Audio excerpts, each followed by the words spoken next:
ನಮಸ್ಕಾರ ಎಲ್ಲರಿಗೂ.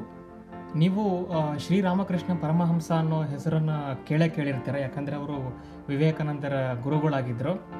ಅವರು 1836ರಲ್ಲಿ ಜನಿಸ್ತಾರೆ ಮತ್ತು ಅವರು ದಕ್ಷಿಣೇಶ್ವರದಲ್ಲಿ ಅವರ ಕಾಳಿ ಒಂದು ದೇವಸ್ಥಾನ ಇರುತ್ತೆ, ಅಲ್ಲಿ ಅವರು ಬಹಳ ಅವರ ಒಂದು ಸಮಯವನ್ನು ಕಳೆದಿದ್ದರು ಅವರ ಜೀವಿತಾವಧಿಯಲ್ಲಿ. ಅವರು ಒಬ್ಬ ದೈವಿ ಭಕ್ತರಾಗಿದ್ದರು, ಅವರೊಬ್ಬ ಸಂತರಾಗಿದ್ದರು, ಗೃಹಸ್ಥರಾಗಿದ್ದರು, ಎಲ್ಲ ಆಗಿದ್ದರು. ಆದರೂ ಅವರು ದೇವರನ್ನು ಒಂದು ವಿಶೇಷವಾದ ಆ್ಯಂಗಲಲ್ಲಿ ನೋಡ್ತಾ ಇದ್ದರು. ಅವರಿಗೆ ದೇವರು ಅಂತಂದರೆ ಲೈಕ್ ನೀವು ಹೇಗೆ ಮನುಷ್ಯರಿಗೆ ಮಾತಾಡ್ತೀವಿ ಅದೇ ಥರ ಅವರು ಆ ಒಂದು ಕಲ್ಪನೆ ಅವರಿಗೆ ಇತ್ತು. ಅವರು ಕಾಳಿಯನ್ನು ಎದುರಿಗೆ ನೋಡಿದ್ದಾರೆ ಎನ್ನುವ ಒಂದು ಇನ್ಸ್ಟೆನ್ಸ್ ಕೂಡ ನಮಗೆ ಅವರ ಹಿಸ್ಟ್ರಿನ ನೀವು ಓದ್ತಾ ಸಿಗ್ತಾ ಹೋಗುತ್ತೆ. ಸೊ ಆ ಒಂದು ಕಾಳಿ ದೇವಸ್ಥಾನ ಇದೆಯಲ್ಲ ದಕ್ಷಿಣೇಶ್ವರದಲ್ಲಿ, ಅದನ್ನು ರಾಣಿ ರಸ್ಮಣಿ ಅಂತ ಒಬ್ಬಳು ಕಟ್ಸಿರ್ತಾಳೆ. ಅವಳಿಗೆ ಒಬ್ಬ ಅಳಿಯ ಇರ್ತಾನೆ, ಮಥುರ್ ಬಾಬು ಅಂತ. ಅವನು ರಾಮಕೃಷ್ಣರ ಒಬ್ಬ ಆಪ್ತನಾಗಿರ್ತಾನೆ ಮತ್ತು ಅವರ ಒಂದು ಲೆಕ್ಚರ್ಸ್ಗಳು, ಅವರು ಏನು ಮಾತಾಡ್ತಾರೆ, ಅವ್ರು ಏನು ಹೇಳ್ತಾರೆ ಅದೆಲ್ಲ ಅವನಿಗೆ ತುಂಬ ಇಷ್ಟ ಇರುತ್ತೆ. ಸೊ ಅವ್ರ ಹತ್ರ ಅವನು ಭಾಳ ಟೈಮ್ ಸ್ಪೆಂಡ್ ಮಾಡ್ತಾ ಇರ್ತಾನೆ ಅಲ್ಲಿ. ಒಂದು ದಿನ ಏನು ಮಾಡ್ತಾರೆ, ಅವರು ಹೀಗೆ ದೇವ್ರ ಬಗ್ಗೆ ಡಿಬೇಟ್ ಮಾಡ್ತಾ ಇರ್ತಾರೆ. ಅವ್ರ ಪವರ್ ಎಷ್ಟು, ಅದು ಎಷ್ಟು, ಅವ್ರ ಕೈಯಲ್ಲಿ ಏನಾಗುತ್ತೆ ದೇವ್ರ ಕೈಯಲ್ಲಿ, ಹಂಗೆ ಹಿಂಗೆ ಅಂತ ಡಿಬೇಟ್ ಮಾಡ್ತಾ ವಾಕಿಂಗ್ ಹೋಗ್ತಾ ಇರ್ತಾರೆ ಆ ಒಂದು ಟೆಂಪಲ್ ಹತ್ರ. ಆವಾಗ ಆ ಮಥುರ್ ಬಾಬು ಅನ್ನೋ ಕೇಳ್ತಾನೆ ರಾಮಕೃಷ್ಣರಿಗೆ, ದೇವರು ಎಲ್ಲ ಲಾ ಕ್ರಿಯೇಟ್ ಮಾಡಿದ್ದಾನಲ್ಲ, ಈಗ ಗಾಳಿ ಗ್ರಾವಿಟಿ ಕ್ರಿಯೇಟ್ ಮಾಡಿದ್ದಾನೆ, ಆಕಾಶ ಮಣ್ಣು ಎಲ್ಲ ಭೂಮಿ ಎಲ್ಲ ಕ್ರಿಯೇಟ್ ಮಾಡಿದ್ದಾನಲ್ಲ ದೇವರು, ಇದೆಲ್ಲ ಒಂದು ಲಾ ಇದೆ. ಅಂದರೆ ಇಷ್ಟೇ ದಿನಕ್ಕೆ ಸೂರ್ಯ ಮುಳುಗಬೇಕು, ಇಷ್ಟೇ ಹೊತ್ತಿಗೆ ಎಲ್ಲ ಇದು ಫಿಕ್ಸ್ ಆಗಿದೆ ಅಲ್ಲ ಲಾ ಇದು. ಇದನ್ನು ಮೀರೋಕ್ಕಾಗಲ್ಲ ದೇವರಿಗೆ. ಆ ದೇವರೇ ಇದನ್ನೆಲ್ಲ ಮಾಡಿದ್ರು ಕೂಡ ದೇವರು ಇದನ್ನು ಮೀರೋಕ್ಕಾಗೋದಿಲ್ಲ ಅಂಥೇಳಿ ಅವನು ಹೇಳ್ತಾನೆ ರಾಮಕೃಷ್ಣನಿಗೆ. ಅವಾಗ ರಾಮಕೃಷ್ಣರು ಹೇಳ್ತಾರೆ, ಇಂಥ ಒಂದು ಫನ್ನಿಯೆಸ್ಟ್ ಥಿಂಗ್ ಹೇಳ್ತೀಯ ನೀನು. ದೇವರು ಅಂತಂದರೆ ಎವ್ರಿಥಿಂಗ್ ಈಸ್ ಪಾಸಿಬಲ್. ಆತ ಎಷ್ಟೇ ಲಾ ಇದ್ದರೂ ಕೂಡ ಅದನ್ನೆಲ್ಲ ಮೀರಿದಂಥವನು. ಅವರು ಮನಸ್ಸು ಮಾಡಿದರೆ, ಗಾಡ್ಸ್ ವಿಲ್ ಇದ್ದರೆ ಏನಾದರೂ ಸಾಧ್ಯ ಆಗುತ್ತೆ ಅಂತೇಳಿ ಅವರಿಗೆ ಹೇಳ್ತಾನೆ. ಅವಾಗ ಅವನು ಮಥುರನೂ ಸ್ವಲ್ಪ ಡೌಟ್ ಬಂದು, ಅಲ್ಲ ಈಗ ಈ ಥರ ಮಾತಾಡ್ತೀಯಲ್ಲ, ಇದಕ್ಕೆ ಪುರಾವೆ ಇಲ್ದಂಗೆ ಯಾವ ಮನುಷ್ಯರು ಕೂಡ ನಂಬಲ್ಲ.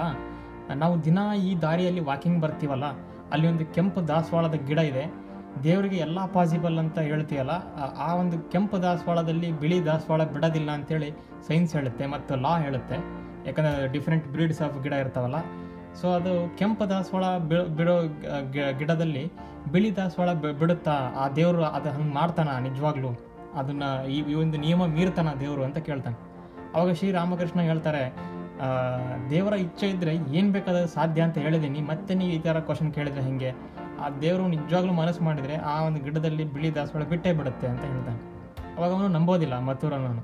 ಇಲ್ಲ, ನೀ ಏನೋ ತಮಾಷೆ ಮಾಡ್ತಾ ಇರ್ಬೋದು, ಯಾಕಂದರೆ ನಿನ್ನ ಒಂದು ಭಕ್ತಿ ತಕ್ಕಂಗೆ ನೀವು ಒಂದು ದೊಡ್ಡ ಒಂದು ಜ್ಞಾನಿ ಇದ್ದೀರಿ, ನೀವು ಏನೇನೋ ನೋಡ್ತೀರಿ ದೇವ್ರನ್ನ. ಆದರೆ ಸಾಮಾನ್ಯ ಮನುಷ್ಯರಿಗೆ ಈ ಥರ ಪವಾಡ ರೂಪದಲ್ಲಿ ಏನು ನಡೆಯಲ್ಲ, ದೇವರು ಅಷ್ಟೊಂದು ಎಲ್ಲ ವಿಚಿತ್ರಗಳನ್ನು ನಡೆಸಲ್ಲ ಭೂಮಿ ಮೇಲೆ. ಆಯಿತು, ನಾನು ನಂಬಲ್ಲ ನೀವು ಹೇಳಿದ್ದನ್ನು ಅಂತ ಹೇಳ್ತಾನೆ. ಅವರು ಹಂಗೆ ಸುಮ್ಮನೆ ಸೈಲೆಂಟಾಗಿ ನಗ್ತಾರೆ.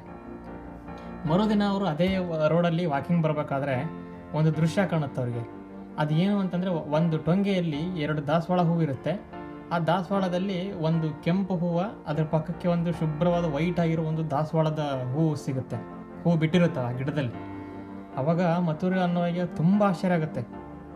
ಅವಾಗ ಅವನು ಅರಿತಾನೆ, ಶ್ರೀರಾಮಕೃಷ್ಣರು ಸಾಮಾನ್ಯರಲ್ಲ, ಇವರು ಪವರೇ ಅಂಥದ್ದು, ಇವರು ಹೇಳಿದ್ದು ನಿಜ ಆಗಿದೆ, ಇದೆಲ್ಲ ದೇವರ ಮಹಿಮೆನೇ ಇರಬೇಕು ಅಂತ ಹೇಳಿ ಅವಾಗ ಅವನಿಗೆ ನಂಬಿಕೆ ಬರುತ್ತೆ. ಅದು ಒಂದು ಎಕ್ಸ್ಟ್ರಾಡಿನರಿ ಫೀಚರ್ ಇದೆ ಇಲ್ಲಿ, ಅದು ಕೂಡ ನಮ್ಮೊಳಗೆ ಬರುತ್ತೆ, ನಮ್ಮ ಸಾಮಾನ್ಯ ವ್ಯಕ್ತಿಗಳ ಜೀವನದಲ್ಲೇ ನಡೆಯುತ್ತೆ ಅದು ಅಂತ ಹೇಳಿ ಅವಾಗ ಅವನಿಗೆ ನಂಬಿಕೆ ಬರುತ್ತೆ. ಸೊ ಈ ಕಥೆಯಿಂದ ಏನು ತಿಳಿದು ಬರುತ್ತೆ ಅಂದರೆ, ಇಲ್ಲಿ modern science, birth of modern science ಅಂತ ಏನು ಕರಿತೀವಿ, 500 ವರ್ಷಗಳ ಹಿಂದೆ ಗೆಲಿಲಿಯೋ ಅದನ್ನು ಸ್ಟಾರ್ಟ್ ಮಾಡಿದರು. ಆ ಮಾಡ್ರನ್ ಸೈನ್ಸ್ ಬರ್ತಾ ಹೋದಾಗ ನೀವು ಶತಮಾನಗಳಿಂದ ನೋಡ್ತಾ ಹೋಗ್ಬೋದು. 1500ರಿಂದ 1600 ಅಲ್ಲಿ ಯಾವುದೋ ಒಂದು ಪ್ರಿಂಟಿಂಗ್ ಪ್ರೆಸ್ ಅದೆಲ್ಲ ಬರ್ತಾ ಹೋಯಿತು. 1600ರಿಂದ 1700, 1700ರಲ್ಲಿ ಇರೋ ಸೈಂಟಿಸ್ಟ್ಗಳು ನೋಡ್ರಿ ಆ ಥರ ಮ್ಯಾಗ್ನೆಟಿಕ್ ಫೀಲ್ಡ್ ಆ ಥರ ಎಲ್ಲ ಕಂಡಿಡಕ್ಕೆ ಹೋದರು. 1800 ಮೇಲೆ ಸ್ವಲ್ಪ ಲೈಟ್ ಬಗ್ಗೆ ಡಿಸ್ಕಸ್ ಮಾಡಿದರು.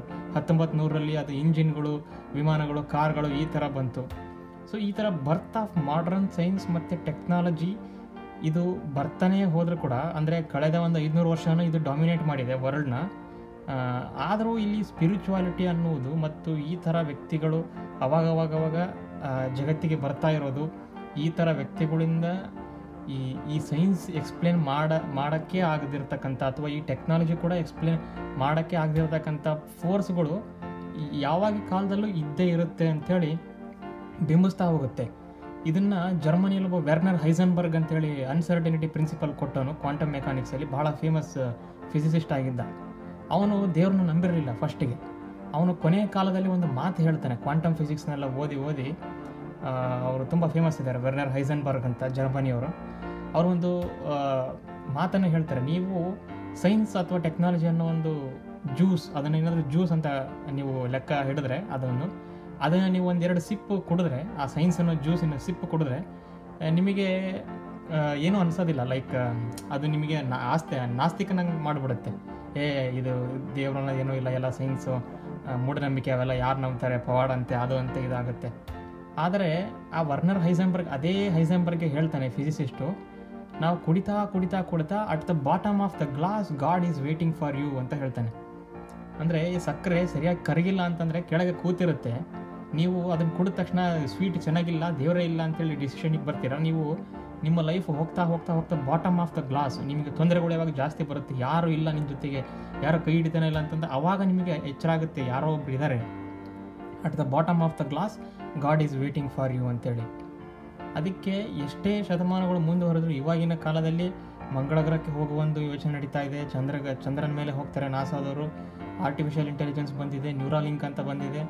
ಈ ಥರ ಹೊಸ ಟೆಕ್ನಾಲಜಿಗಳು ಏನು ಬರ್ತಾ ಇದ್ದಾವೆ, ಇನ್ನೊಂದು 50 ವರ್ಷ ಆದ ತಕ್ಷಣ ಆರ್ಟಿಫಿಷಿಯಲ್ ಇಂಟೆಲಿಜೆನ್ಸ್ ಮೇ ಬಿ ಜಗತ್ತನ್ನು ಆಳ್ಬೋದು.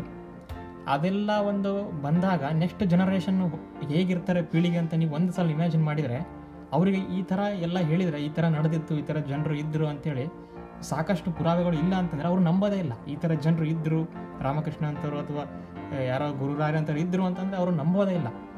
ಆ ಥರ ಈ ಒಂದು ನೀವು ತಿಳಿದಿರುವ ಸೈನ್ಸು ಅಥವಾ ನಿಮ್ಮ ಅಹಂಕಾರಗಳು, ನಿಮ್ಮ ಏನು ಟೆಕ್ನಾಲಜಿ ಇದೇ ಗ್ರೇಟ್ ಅಂತ ನೀವೇನು ನಂಬಿದ್ದೀರಾ, ಅದಕ್ಕೂ ಮೀರಿದ ಅದನ್ನು ಮಾಸ್ಟರ್ ಮಾಡಿರುವ ಸಂಗತಿಗಳು ಆಲ್ರೆಡಿ ಇದ್ವು, ಯಾವಾಗಲೂ ಇದೆ, ಮುಂದೆನೂ ಇರುತ್ತೆ ಅಂತ ತೋರ್ಸೋಕ್ಕೆ ಮೇ ಬಿ ಈ ಥರ ವ್ಯಕ್ತಿಗಳ ಜನನ ಆಗ್ತಾ ಇರ್ಬೋದು ಅಂತ ನನ್ನ ಅನಿಸಿಕೆ ಇದು.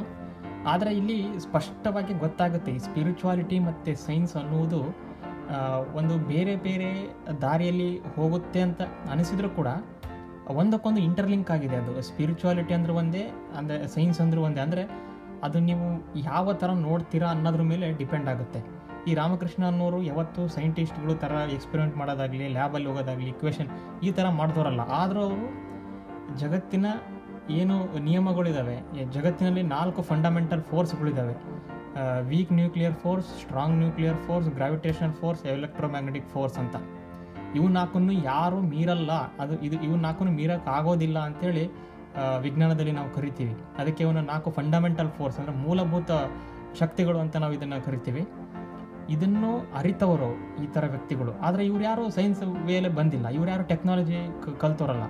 ಆದರೂ ಇವರಿಗೆ ಎಂಥ ಒಂದು ಜ್ಞಾನ ಎಲ್ಲಿಂದ ಬರ್ತಾ ಇದೆ, ಎಲ್ಲಿಂದ ಬಂದಿತ್ತು, ಇವರನ್ನು ಯಾರು ಹುಟ್ಟಿಸ್ತಾರೆ ಭೂಮಿ ಮೇಲೆ, ಯಾಕೆ ಇಂಥ ಜನರ ಜನನ ಆಗುತ್ತೆ, ಇದುವರೆಗೂ ಸೈನ್ಸಿಗೆ ಎಕ್ಸ್ಪ್ಲೇನ್ ಮಾಡದೇ ಇರ್ತಕ್ಕಂಥ ಒಂದು ಸಂಗತಿಯಾಗಿ ಉಳಿದೋಗಿದೆ. ಏನೇ ಇರಲಿ, ಸೈನ್ಸ್ ಮತ್ತು ಆಧ್ಯಾತ್ಮ ಇವೆರಡು ಲೈಕ್ ಅಂತ ಏನಂತೀವಿ, ಸಹವಾಗಿ ಒಂದೇ ದಾರಿಯಲ್ಲೇ ಹೋಗ್ತಾ ಇದ್ದಾವೆ ಮತ್ತು ಅಲ್ಟಿಮೇಟ್ ಟ್ರೂತ್ ಕಡೆನೇ ಹೋಗ್ತಾ ಇದ್ದಾವೆ ಅಂತೇಳಿ ನಾನು ಭಾವಿಸ್ತಾ ಇದ್ದೀನಿ. ಯಾಕಂದರೆ ನೀವು ನೋಡಿರ್ಬೋದು, ಯಾವುದಾದ್ರೂ ನೀವು ಹೀಗೆ ದಾರಿಯಲ್ಲಿ ಹೋದರೆ 2 ದಾರಿ ಬರುತ್ತೆ, ಸ್ಪ್ಲಿಟ್ ಆಗುತ್ತೆ ದಾರಿ.